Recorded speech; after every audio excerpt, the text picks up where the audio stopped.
నమస్తే శ్రీ మాత్రే నమః శ్రీ గురుభ్యో నమః. ఆగస్టు నెల 10వ తారీఖు 2025 ద్వాదశ రాశుల వారికి గ్రహస్థితులు ఎలా ఉంటున్నాయి, దిన ఫలితాలు ఎలా ఉంటున్నాయి, ఈ గ్రహాల యొక్క ప్రభావము ఈ మేషాది ద్వాదశ రాశుల వారికి ఒక్కొక్క రాశికి ఎలా ఉండబోతోంది అనే అంశంలో ముందుగా గ్రహస్థితులు చూసినట్టయితే ఈరోజు చంద్రుడు ధనస్సు రాశిలో మూలా నక్షత్రం మీద ప్రయాణం చేస్తున్నాడు.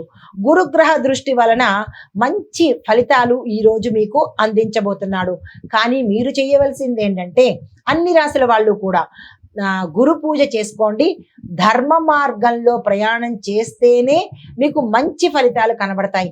అధర్మ మార్గంలో వెళ్ళినట్టయితే కనుక చాలా ఇబ్బందులు తల ఎత్తే అవకాశం ఉంది. ఈ విషయం గుర్తెరగండి.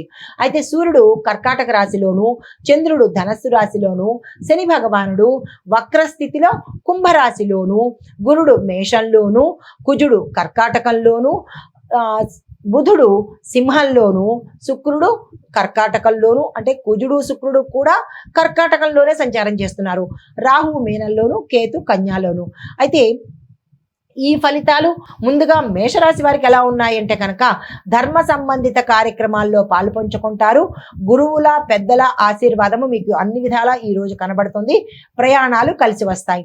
అయితే మీకు చెప్పదగిన పరిహారము ఈరోజు గురు సంబంధిత ఆలయాలను దర్శించుకొని అక్కడ పసుపు దీపాన్ని కానీ మామూలు నెయ్యి దీపాన్ని కానీ వెలిగించుకుని ఓం గుం గురవే నమః అనే ఈ మంత్రాన్ని ఉదయం పూటేసుమా 108 సార్లు చదువుకున్నట్టయితే గురుగ్రహ అనుగ్రహం సంపూర్ణంగా పొందుతారు. తదుపరి రాశి వృషభ రాశి. ఈ రాశి వారికి రహస్య వ్యయాలు, ఖర్చులు ఎక్కువగా అయ్యే అవకాశం ఉంది. ఈ విషయంలో మీరు జాగ్రత్తలు తీసుకోండి. ఆరోగ్యపరంగా చూసుకున్నట్టయితే ఏమీ బాగాలేదు, కొంచెం ఇబ్బందులే ఎక్కువ అవుతోంది. ఒత్తిడి, అనుకోని సమస్యలు వచ్చే అవకాశం ఉంది. ఆరోగ్యం పట్ల జాగ్రత్తలు తీసుకోండి. కుటుంబ సభ్యులతో కొంచెం దూరంగా ఉండవలసిన పరిస్థితి గోచరిస్తోంది. అది ఉద్యోగ రీత్యా కావచ్చు, లేదా ప్రయాణాల రీత్యా కావచ్చు, కొంచెం దూరం అవుతారు.